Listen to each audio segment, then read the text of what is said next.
Hey everybody, GC Performance here, back with another video, and today we're taking a look at Specialized's new patent for a bicycle frame with an angled strut. I was searching along Bike Rumor and I came across this article, which looks to be very fascinating. The article actually reads, "Will Next Gen Specialized Roubaix featured an angled strut for extra vertical compliance?" Started scrolling down through this article, which we'll talk about in a second. Got to this picture, and it looks pretty crazy.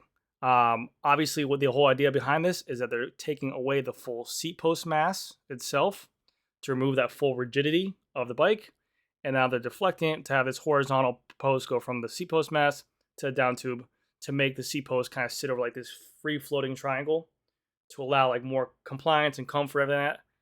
It looks really cool. So in today's video, we're going to talk about, do I think this could be the new Roubaix? Do I think it could be a new gravel bike? Or do I think it's something else? Talk about the pros and cons of this as well, and where this all fits along the line, because this is new, and I've always talked about this from a consumer standpoint. I think the consumer's drive to always have this new product, new innovation, everything like that. There's only so much you can do to a bike, and I talked about this on the Trek Madonna as well, with that like triangle and the little booty of the seat post. You can only do so much to a bike shape. So things like this excite me because of the fact that they're pushing forward, they're changing the shapes of the bikes, they're changing what our normal thoughts of what a bike is. And obviously, there's going to get some backlash to it, but I think it's a step in the right direction that might take off or might not. But at least they're trying to put one foot in front of the other and actually create something new, which I think will be a hit.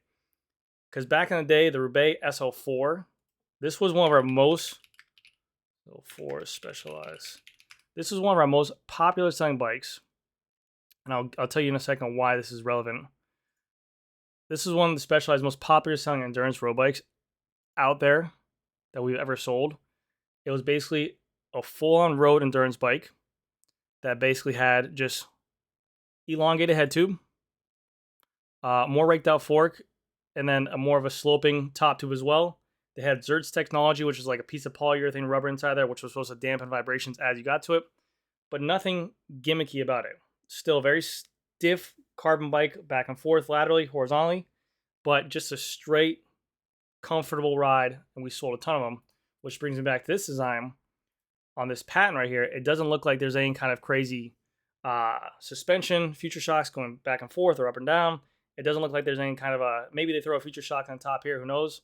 But it looks like a bike that can be very comfortable vertically, but still hold and maintain the stiffness of a bike laterally. And what I mean by that is when we're pushing down power or pedaling, we don't want the bike to sway back and forth. We want the bike to stay stiff, push down power, the bike respond and take off.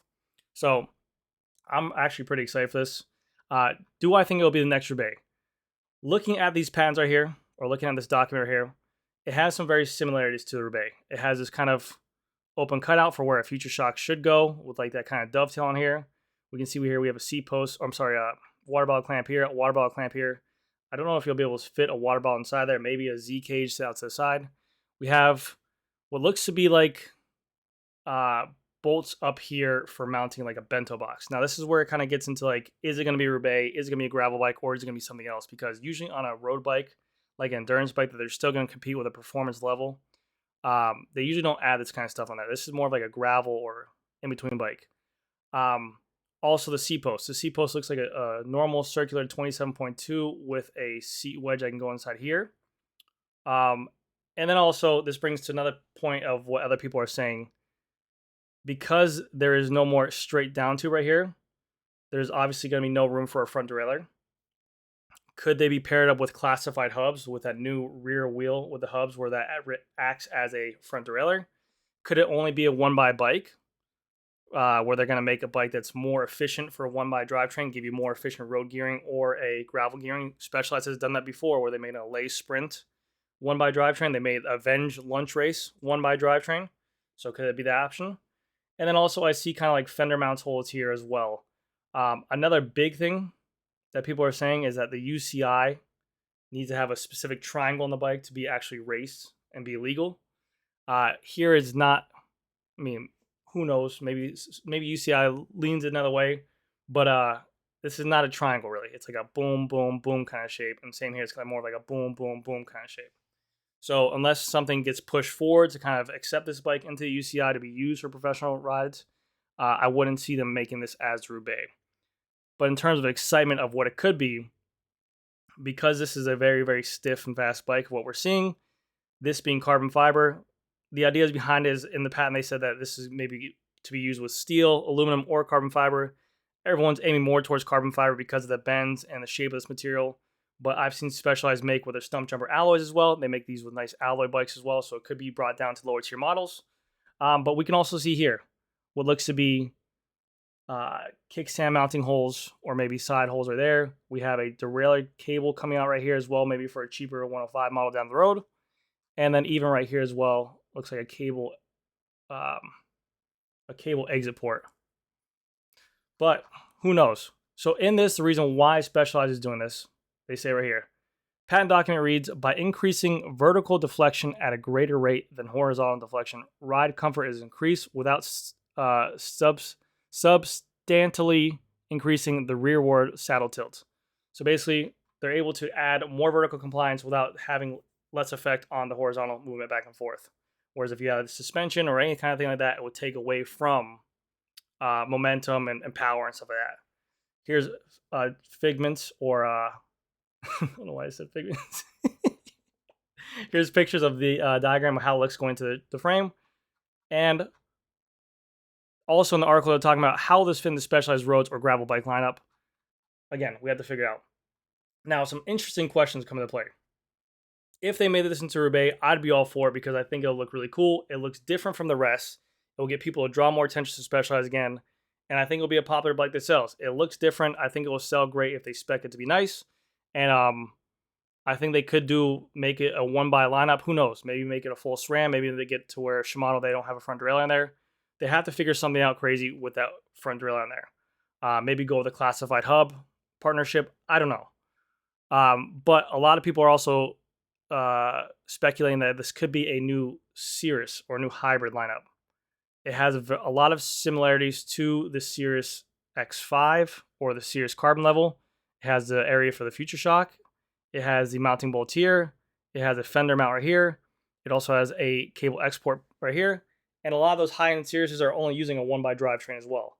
So this could be a good opportunity for also the Specialized Cirrus lineup, which could be very big for consumers. Again, it draws attention. It's something different.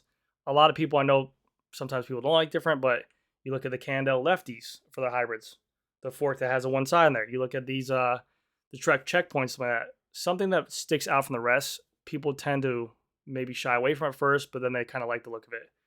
I think the shape of a bike looks badass. I think it'd be really, really popular.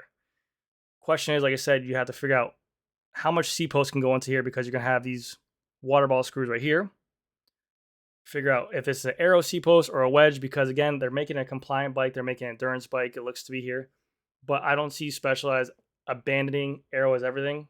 I mean, the past Roubaix models had a D-shaped C-post. They still made Aero on the bike. I don't see them. They made this whole Roubaix really, really Aero compared to last year's Roubaix. I don't see them just throwing away that and just be like, yeah, we're not Aero anymore. But these tubes do look to be pretty wide, so maybe that's going to make up for it. Who knows? But this lower seat state area as well could be a little bit more aerodynamic too. But I'm pretty excited for it. I would like to see what happens. Hopefully it just doesn't get thrown away, or hopefully it doesn't wind up just becoming nothing. But I think that this could be something huge. I think this will be definitely more comfortable than a normal setup as well for bikes. And this Roubaix has been out for quite a while. This Roubaix got released in 2020, which was 2019. So year 2019, this bike model is available in to be purchased. And we're going on 2023 now. So as Specialized as I've always seen, or if you look at anything in the bicycle industry, about 3 to 4 years, timeline changes up. So we're waiting to see a new Roubaix. We're waiting to see if Specialized is going to do an SL8. We're waiting to see if they're going to bring back the Venge. We're waiting to see if they're going to do anything crazy like that. And the road bike marketplace for Specialized is very exciting up and coming because of the fact that it's been dominating the market for the past couple years during that COVID time, but it's been very quiet, and I'm eagerly waiting to see what they do. So anyways, guys, that's going to do it for this video. Let me know if you guys enjoyed it, and let me know what you guys think down below because I am interested to hear your thoughts. I really hope that this turns into the new Roubaix. I think it'll be a pretty badass bike. I think you put this bike with some deep dish carbon wheels in there, nice drop down handlebars, slam stem. I know it sounds redundant to have a slam stem aero bike or endurance bike, but I think it'll look really, really cool. I think it'll definitely get consumers talking. But yeah, thank you guys. I'll see you guys next video.